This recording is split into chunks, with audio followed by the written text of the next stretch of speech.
How we doing, everybody? I am going to have a little more structure than I had yesterday, as I kind of decided impromptu to start going live around noon. So I also have an echo going right now because I have my own YouTube up. There we are. Sorry about that. But I'm going to run through. Feel free to hop in the comments here and get some questions. I'll be getting to those in the second portion. So I'm just going to kind of run through the day first, some drills, what I saw, where I was focused, and all that good stuff. Then I'm going to break it down a little bit more. Nice shirt. It is a beautiful shirt. Shout out Part of My Take. Shout out to the takey. Shout out to Blake of the Year, which was a good listen. But yeah, so starting off, get there. Again, the Ravens are in just helmets. Same as yesterday. I believe the first padded practice is Saturday at the stadium at the bank. So that's when we'll see a little more drama for your mama going on with those offensive linemen, those defensive linemen, running backs, linebackers, all that good stuff. As of now, it's really a little premature to comment on those position groups. There is not a ton to write home about. I can't really tell you about blocking if they don't have pads on and they're not going balls to the wall there. So you're not going to hear a ton about that. You'll hear some whispers. I saw some guys were making some tweets earlier or whatever, but I don't really focus on that. So in these caps practices, helmets practices, I'm focused on the receivers, the DBs, the quarterbacks, and what the tight ends and running backs and linebackers do in coverage. A lot more hashtag premature. That's what we'll put up for now. Jake chiming in here, I believe. So starts out today, the Ravens get into warm-ups. They run through some position. They break off into some positional work early on. And the thing that started to catch my eye really early on, and I was paying a little attention yesterday, but today I drifted over there a lot more, was Keith Williams as he's getting set up.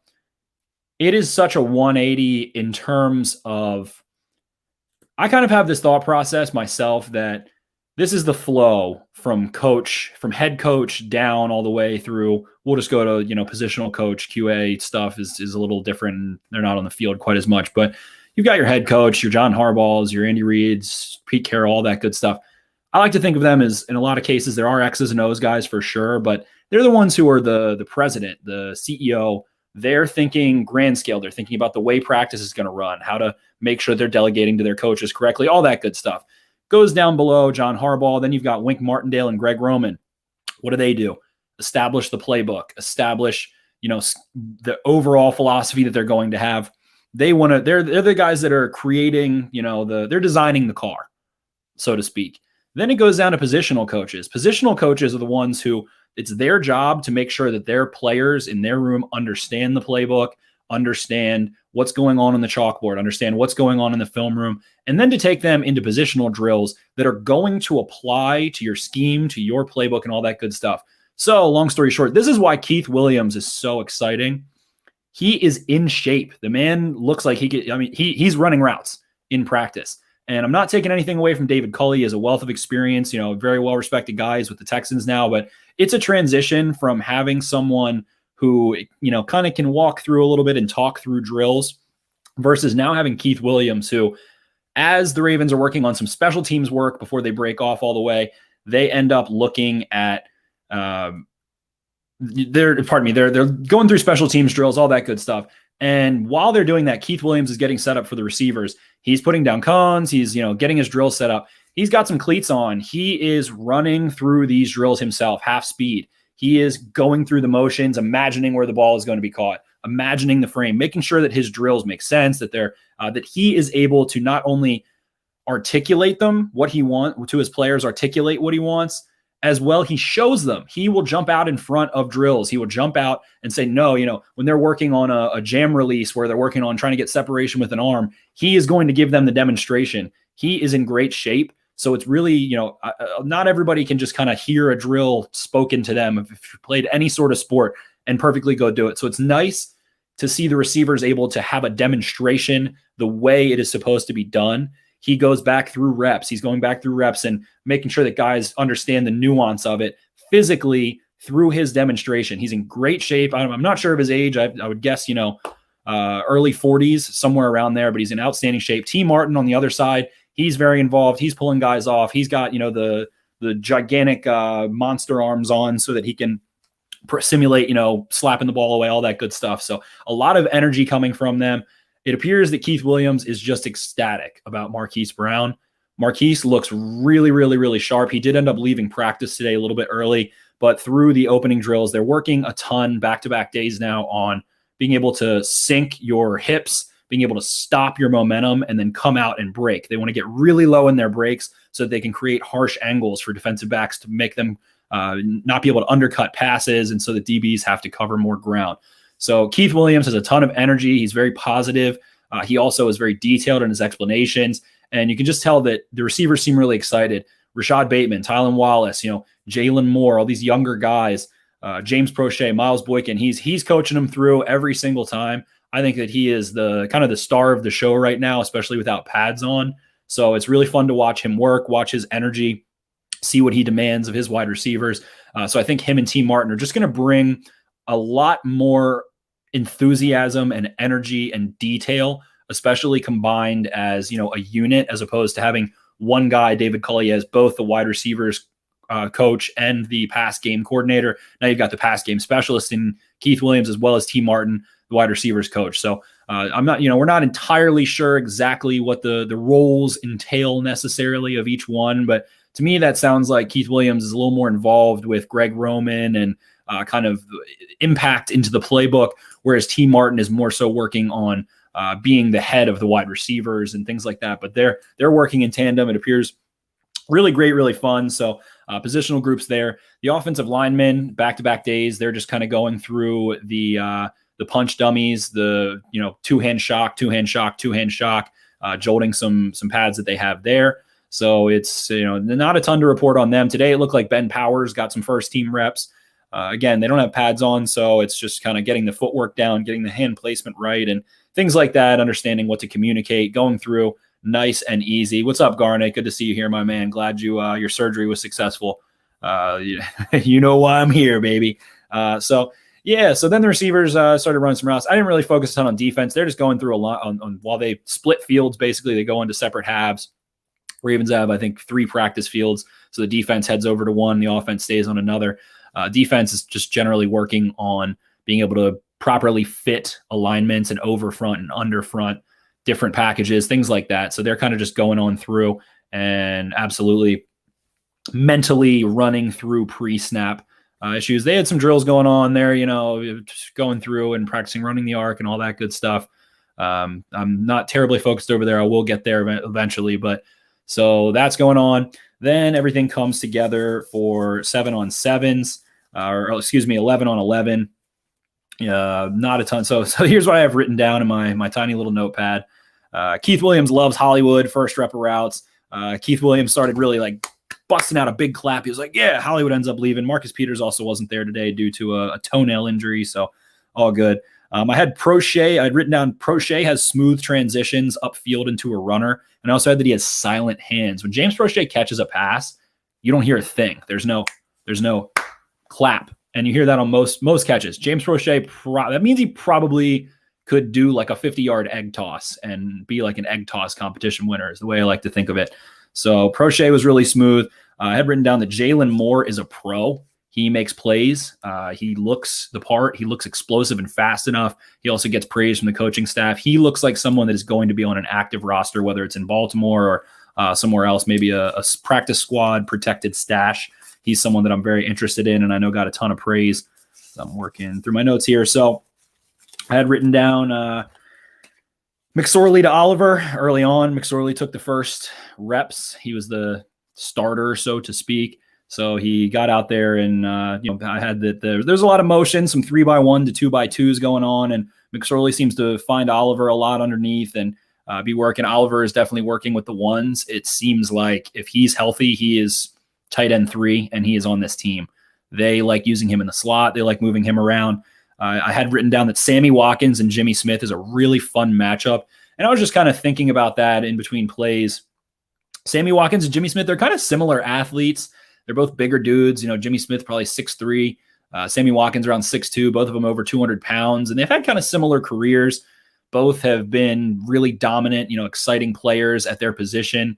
at this, to this point in their career. They've both been around a long time. Jimmy Smith a little bit older than Sammy, but they both also still have great athleticism. So Jimmy was matched up on Sammy a lot, especially with Marcus Peters out today from that ingrown toenail. And so it was a really fun matchup. Jimmy won a couple, Sammy won a couple. A lot of it was really close competition. They were jogging back together. They were talking nonstop to each other, like in a friendly manner, in like, they were chopping it up as on their way back to plays.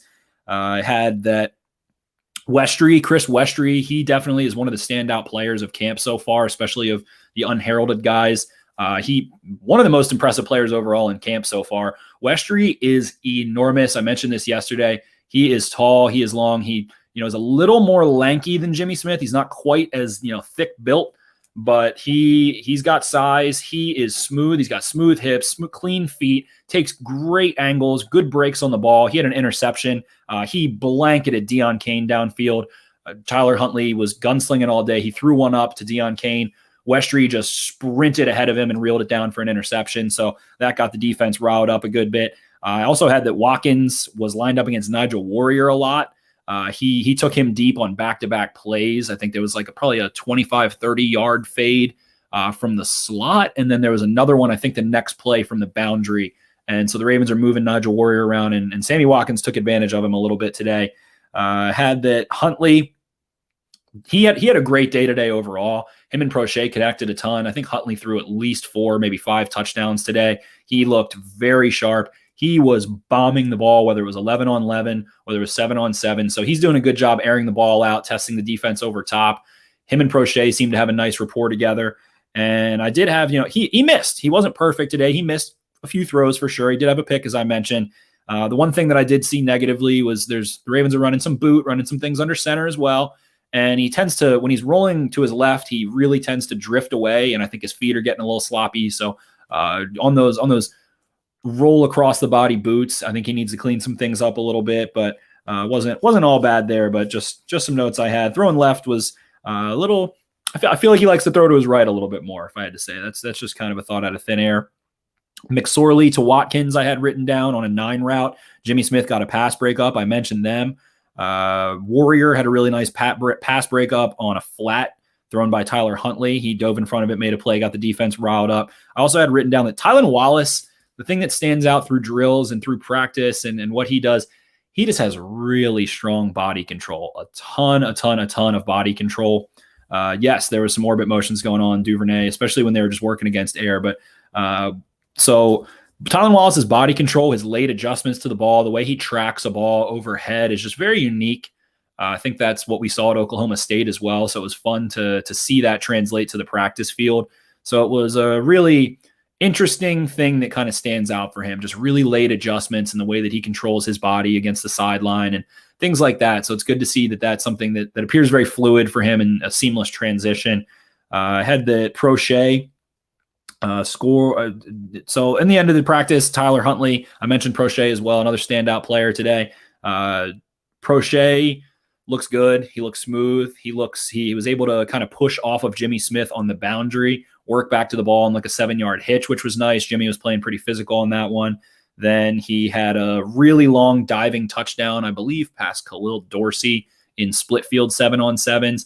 And then also, so Tyler Huntley leads the 2-minute drill at end practice. A lot of the times they will end with a simulated game 2-minute drill, 11-on-11. And Tyler Huntley found Prochet up the seam out of the right slot in the end zone, and Prochet skied and made a nice 180, kind of pirouette catch over his back shoulder over maybe Warrior, I believe Warrior. So that was something that definitely stood out. Overall today, the narratives, the storyline, Sammy Watkins had a really strong day. He had some interesting comments in his presser, and they asked him about Rashad Bateman and leadership and what that means to him. So I'm actually just going to try and play that one into the microphone because I thought this was a good takeaway from the press conference today. Rashad Bateman. I just feel like he's already prepared. This is on Rashad Bateman. I wouldn't tell him that, but he's just already he run routes. He's doing the right things. He's taking coaching. He's out there busting his behind.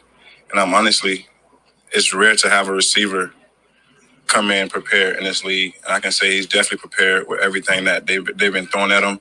And I just feel like he's going to have a successful career and year this year.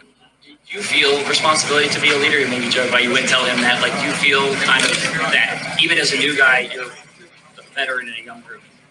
I think it's natural, but I also think it's my duty. I've been in the league 8 years, and I had some guys take care of me. So if I can help anyone out in our group or anyone around the building, I definitely think it's needed. And like I said, I have leaders, the coaches, and everybody around me helping me. So if I can help any guy, I definitely got to take on that role. So it was really evident that Sammy Watkins is, as he said, taking on a leadership role and talking about the things I was focused on today. Keith Williams, Sammy Watkins made a ton of plays, and just kind of thinking about how Sammy Watkins has been working out with Keith Williams for years. And Sammy spoke about that as well, having him full time instead of as a personal trainer. You have to imagine that Sammy loves that Keith Williams knows how to get the most out of Sammy, knows when he needs to, practice a little harder, focus a little bit more, and knows his strengths and weaknesses. So definitely feels like Watkins is going to be a big factor. Watkins was running a ton of deep routes today.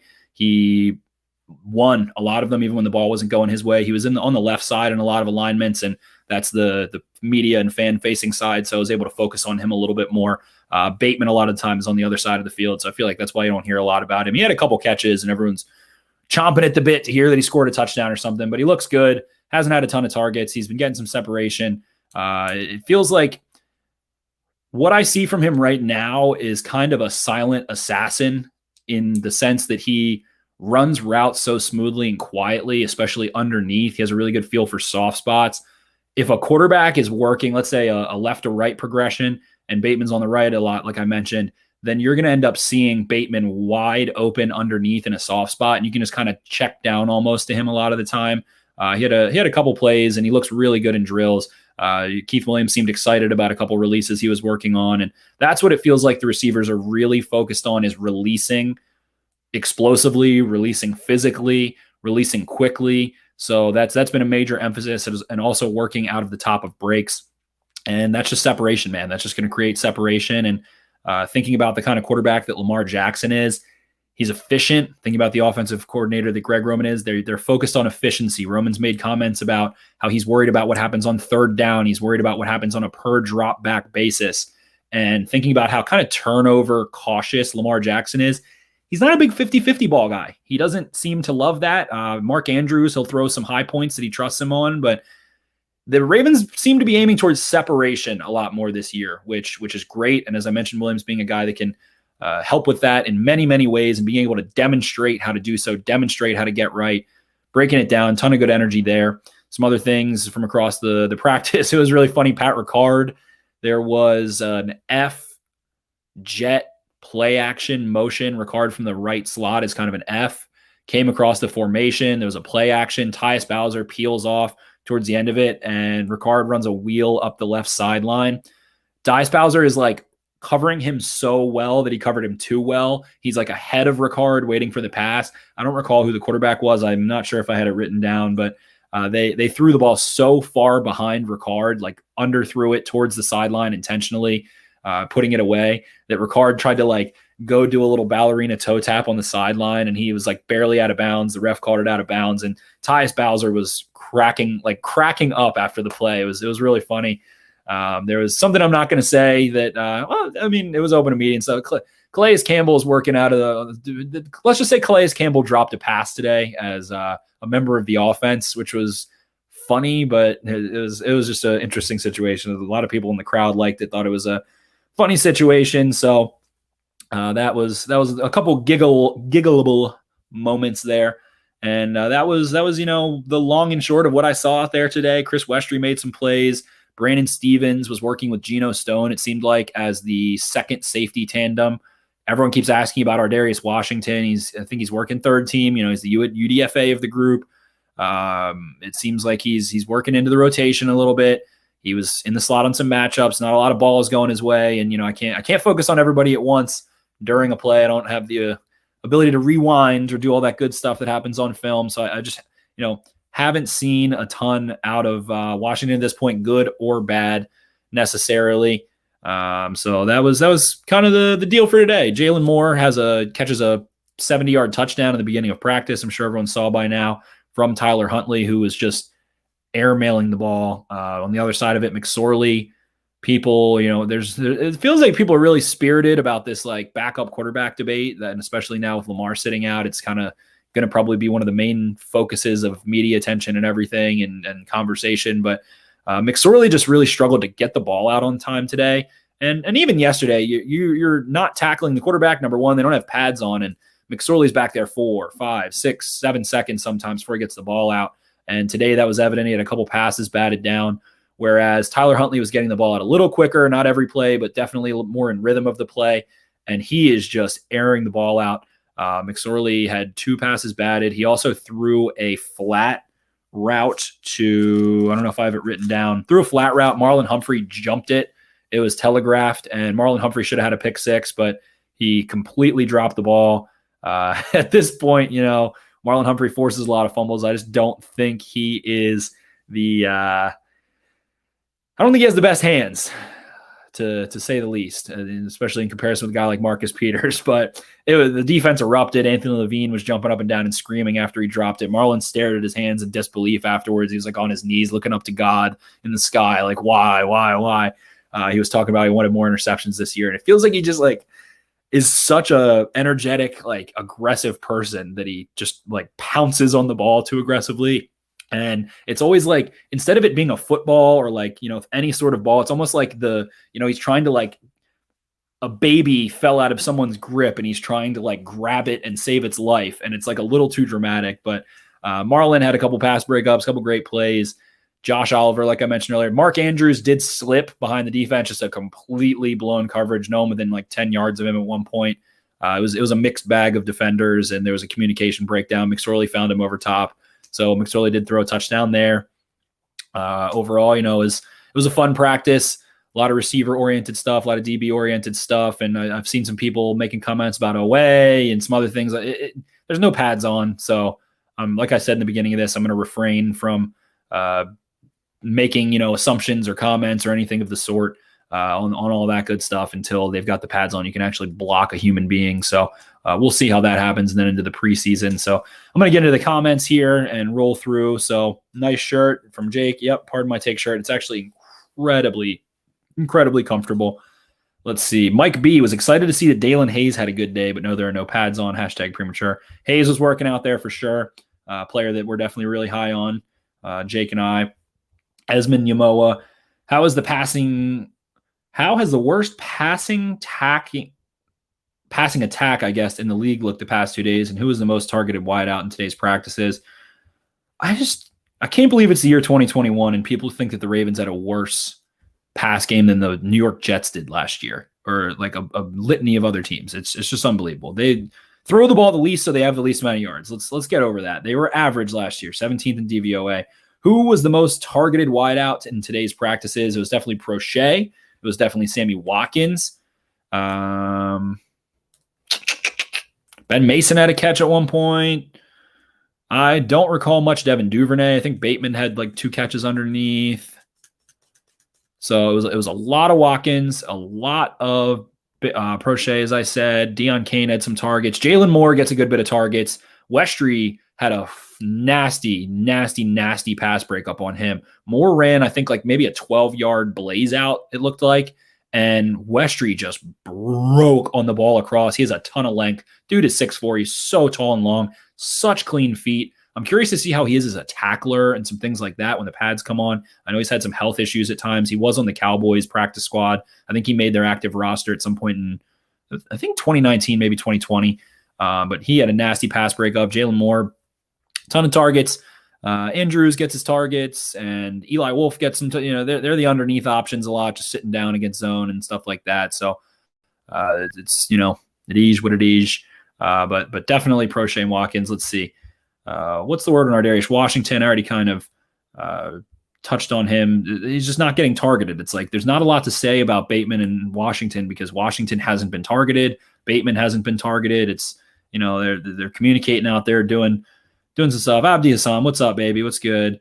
I'm on the clock watching you. Love to see it. Garnet, do you think we will go back to heavy dime packages as everyone remains healthy in the secondary? Knock on wood. I feel like 2019, we saw a lot of dime because they didn't like their linebackers.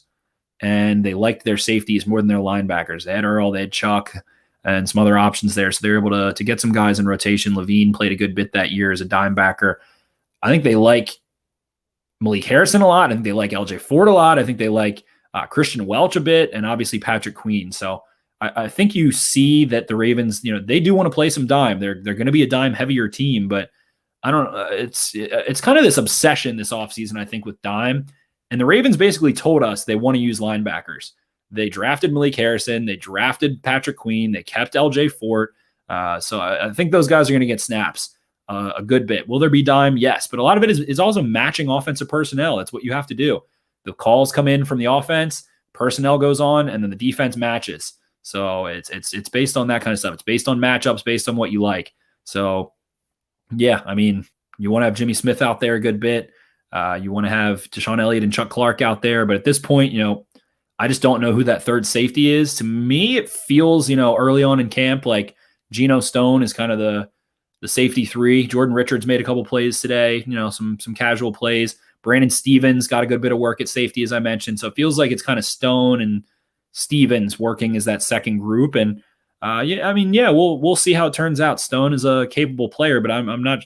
I guess Stone would rotate into the back end and dime. Then you're bringing Chuck up most likely to be a dime backer. So we'll see how it plays out. The safety group has a lot to be decided this offseason. Absolutely. So is Broderick Washington at practice, or is he still dealing with that legal issue? He's at practice. He's good. I'm pretty sure that issue has been cleared up.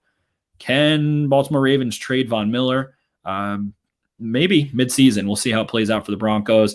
Adam Jones, love you, baby, the 5-time Gold Glover. Orbit motions I already touched on. Yeah, I saw Duvernay working on a few of those, and they definitely have some return and some boomerang motion as well. Ben Rose, should we be excited about OA for beating Villanueva today, or concerned about Villanueva? Just no pads on, so we'll see what happens. I hope that OA can be a force. Ben Rose, am I out of line for being angry and disappointed with Lamar for not getting vaxxed? I definitely think, you'd like to see Lamar be vaxxed, and you'd like to see all that good stuff. I don't know. From what I've heard, I've got some buddies that work at a couple restaurants downtown. Like Lamar, I think Lamar's a little picky, and I don't think he really eats a ton of seafood. I think he's just a picky guy about what he puts in his body a little bit, and with all the disinformation that goes on. But Brennan Taylor, Westry looks like a freak. Yes, he does. Away looked nice today too. Yeah, Away looks good, man. Away's a hell of an athlete. Stuart Laverty, if Sammy stays fit, he's going to be a fantastic asset. The Chiefs say they really missed him in the playoffs. He looks good, and it looks like the Ravens are primed to use him in a different role from the Chiefs, who had Hardman and Hill that they're sending deep a ton, Demarcus Robinson, and they're asking Sammy to work the middle of the field a lot as a secondary option over the middle of the field to Travis Kelce. I think the Ravens are kind of going to do the exact opposite and want him to be a bigger body, deep threat. And he looks really good doing so. He knows how to jockey for position. He knows how to create angles and push off, and he's also fucking fast. He looks really good.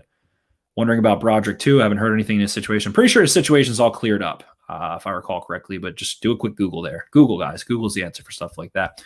Brandon Stevens, look at safety. He looks, again, not a ton of targets going there. He's had a couple pass breakups. He's let up some receptions on some slants and things like that. So it's all good.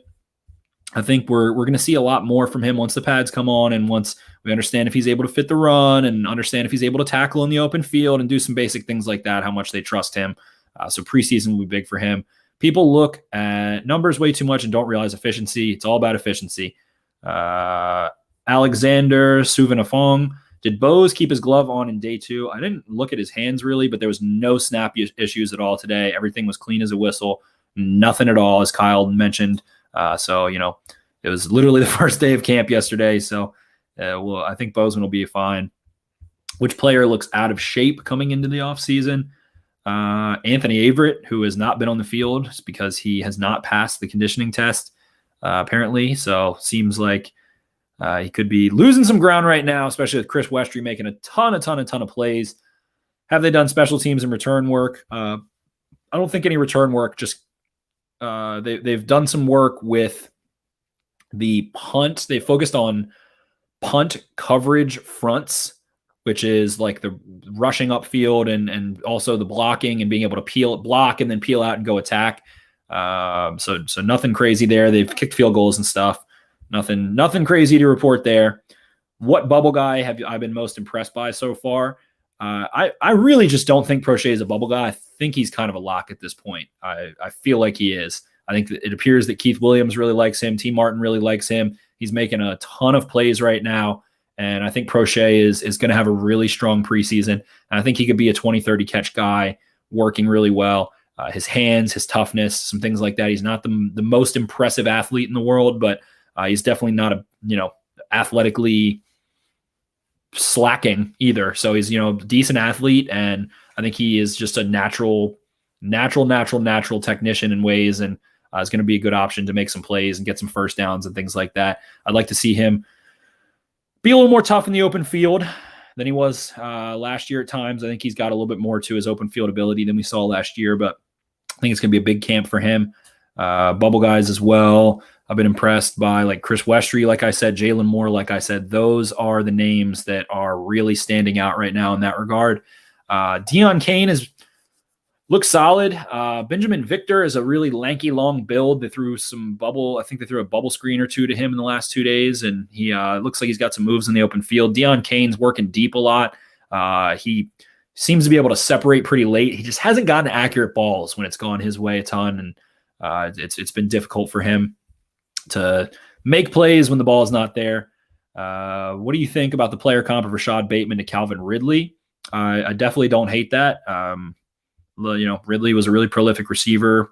I think that they are similar in terms of eliminating toe drag. And when they run their routes, they keep their hips really low. They break really low. They utilize their knees, and you don't see Bateman's feet rise up very much off the ground through his breaks. So that's definitely a player that has some similarities in ways.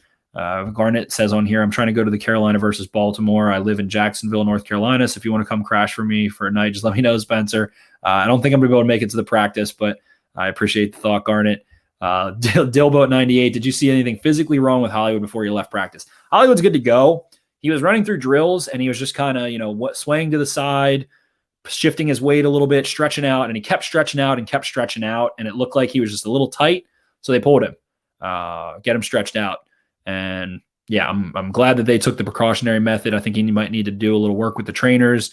I'm sure he'll be either back tomorrow, or back Saturday. Maybe they keep him out tomorrow, but I'm glad that they, noted that he was tight and got him out. He looked really explosive, really sharp again at the beginning of practice, but I think he was just like, all right, yeah, my groin, my hammies or something was a little tight, so they pulled him. Don C, glad you guys go live. Love the podcast. Love you too. Did you see any improvement in Boykin? I've read he's still having concentration drops. I saw one. The thing about Boykin is he has such a long wingspan that he will extend to inaccurate passes and stab at them, giving effort, and then it'll get called a drop because it touched his fingertips. He cooked. I can't recall what DB, but the safety couldn't even come close to getting an angle on him. And the ball was like he lunged as long as he could have. If he dove, the ball would have sailed past it. So he took a really good path to get to the ball. It just would have been like catching it on the very tip of three fingers, like that. And then everyone was like, oh, the crowd was like, oh, Boykin. Like you heard everybody rumbling saying Boykin, boy. So he just gets a bad rap for reasons that aren't always his fault. He did have a lot of mental lapses last year, but it looks like, to me, what it looks like with Boykin is that he is a lot smoother than he is sudden. And like I said, Lamar is just not a big 50-50 ball guy. And, there haven't been a ton of jump balls to non-tight ends. I just don't know if that's the way the Ravens orient their ideology. Let's not throw jump balls, but he just doesn't get enough chances to see what he can do in those situations. And I just think he's a little more smooth than he is sudden. And we'll see. I think he's made a couple catches as well, and he looks strong. He looks capable. He looks good in releases and working, and he's got really long arms. And I recall that they were working on arm overs out of releases off the line of scrimmage on dummies, and Boykin just smacked the crap out of a dummy, and Keith was like, good. Keith Williams was very excited about that. So it's just 2 days in, and there's only so many passes that go around. So people are like, oh, I haven't heard anything out of Boykin. I haven't heard anything out of Bateman. I haven't heard anything out of Wallace. So it's early on, and the ball is getting spread out, and it's guys are gonna have good days, guys are gonna have bad days, but nothing crazy yet. But I will say, I just think Prochet is gonna have a really strong camp. I think he's gonna have a really strong preseason. I think that the quarterbacks like him. I think the coaching staff likes him. I think that he has a good skill set and is a very competitive natural football player. And so I believe in the end, I just really don't feel like there's any world where Prochet doesn't make the team. I would be a little surprised there. So we'll see what happens with Boykin. We'll see what happens with injuries and all that good stuff. But to me right now, just what you see on the field and the way that Prochet is trusted and able to make plays, it feels like his hands are. I mean, today he did make a spectacular pirouette catch in the end zone. He made a diving catch when he beat Khalil Dorsey over top and reeled the ball in and rolled through it. Like the ball had no chance of ever hitting the ground because he rolled and the ball was kept away, from the ground at all. So I feel like it's just, I don't know. I feel like Prochet is going to be on this team very much so. Bad rap Boykin, as Garnet says. Yes, for sure. Then we've got Dillboat98. Did the receivers catching soccer balls catch you off guard?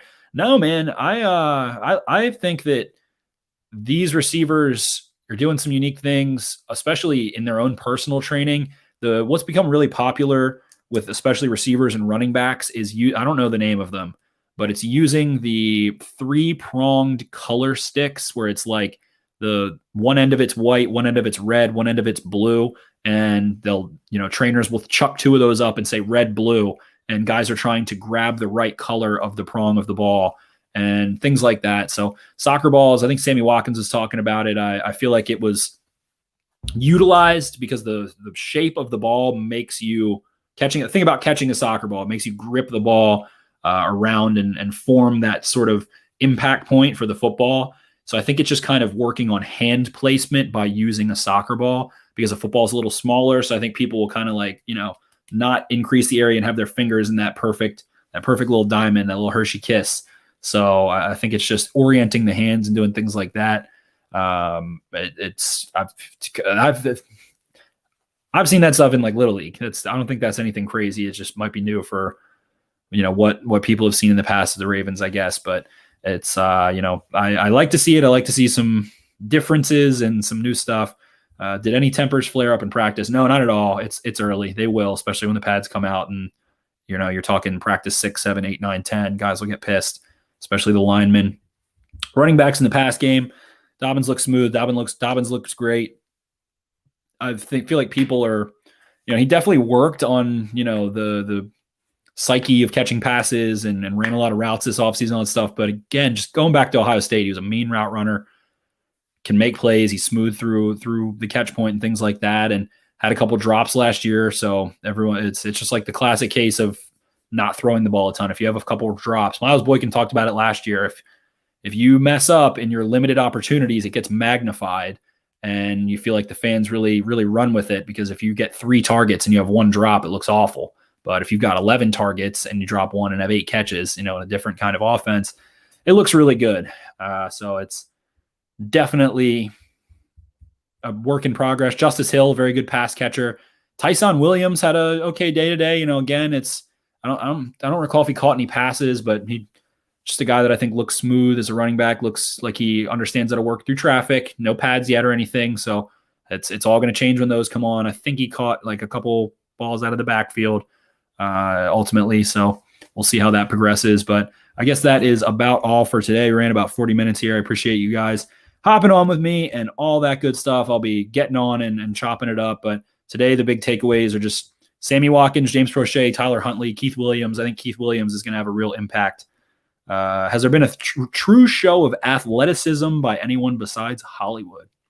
True show of athleticism. Josh Oliver, another guy that we talked about Bubble earlier, a couple questions ago. Josh Oliver's an athlete for sure. He can get up. He can climb the ladder big time. Had a big catch over Brandon Stevens yesterday.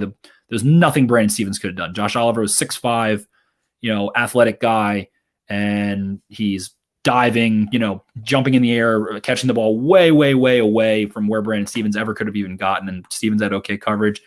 I think that for sure. Pat Ricard looked really, Pat Ricard he lost 5-10 pounds. I want to say he looks a little less gigantic, a little more fluid, a little quicker, a little bit. He's not playing defense anymore. He's 2 years removed from any of that. So I want to say he's in the 280 range. I think people say he's 300 pounds. I don't think he was 300 pounds last year. I do think that he was probably, 290, 285. I'm just kind of guessing, but he looks slimmer. And he caught a wheel route, like I said, that was blanket coverage, turned around, made an adjustment to the ball, probably 20, 25 yards downfield and toe tapped. And he just couldn't quite get there. Pat Ricard is a better, I am biased a little bit, but I swear this is completely unbiased. Pat Ricard is faster than Ben Mason. Pat Ricard he looks fucking good. Ben Mason's caught a couple passes too, though. Ben Mason looks all right. He's worked at fullback, worked at tight end, doing some different things. Athletic feats. Prochet, man. Prochet. Diving from probably the 4-yard line into the end zone. And also has a jump ball touchdown to end the day. Chris Westry, dead sprint interception. Chris Westry pass breakup on Jalen Moore. All those kinds of things. Josh Oliver looked like one of those Darren Waller sleeper players. He looks good. I don't think he runs 4.3. I don't think he's Darren Waller. Everyone wants to say Darren Waller because the Ravens obviously did roster Darren Waller and drafted him and all that good stuff. He looks good. Josh Oliver looks like maybe like a toned down, like a 80% of Noah Fant type player. Like I hate saying poor man's because it sounds like it's offensive, but if I'm calling you the poor man's, freaking Arnold Schwarzenegger, that means you're a hell of a dude. So, let's say the poor man's Noah Fant. I don't know if he's as good of a blocker or something like that, or I don't think he's as good of a blocker or anything as Noah Fant, but it kind of looks like that a little bit. Maybe kind of like Goddard a little. Goddard's a really good blocker. I'm just talking about the pass game. I'm trying to think who has that kind of body type. It'll come to me eventually, but he looks like a player for sure. He looks a lot more athletic than Eli Wolf. He looks a lot more athletic than any other tight ends that are not named Mark Andrews as a pass catcher. So that's definitely one to watch out for. I'm trying to think of any other athletic feats that we might have seen. I think that's really all that comes to mind right now. I know OA had like some sort of spin move that I didn't really have my eyes on. People were talking about that. Bowser's just fast, man. Bowser's also just very fast. He is quick mentally. A lot of calls are running through Bowser as kind of a lot of the time, one of those outside linebackers is going to be communicating calls, relaying them between the secondary and the offensive line. Gesicki, no, not quite, but the Ravens get too much shit for the Darren Waller situation. What do you want him to do? What are they supposed to do? I don't know.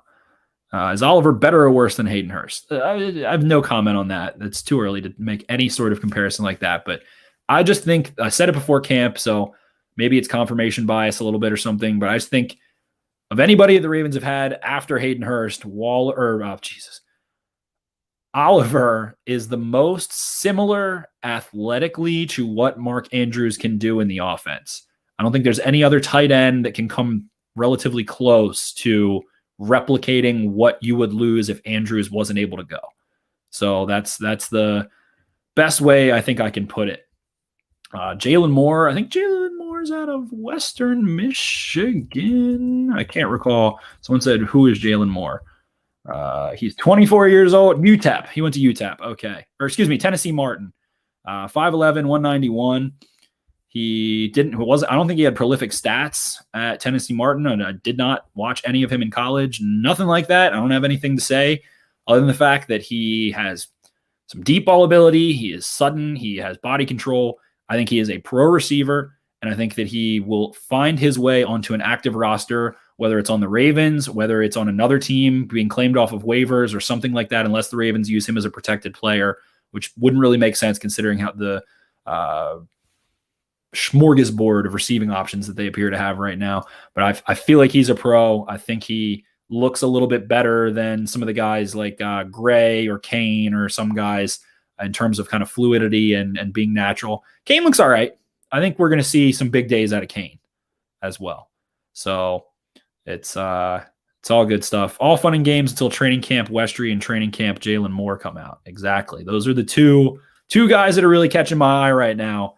And Chris Westry, man, if he continues to play half as well as he has these first 2 days and can be any kind of, tackler, or if he does not a complete and utter liability in the run game, I am never letting I'm never letting Chris Westry go.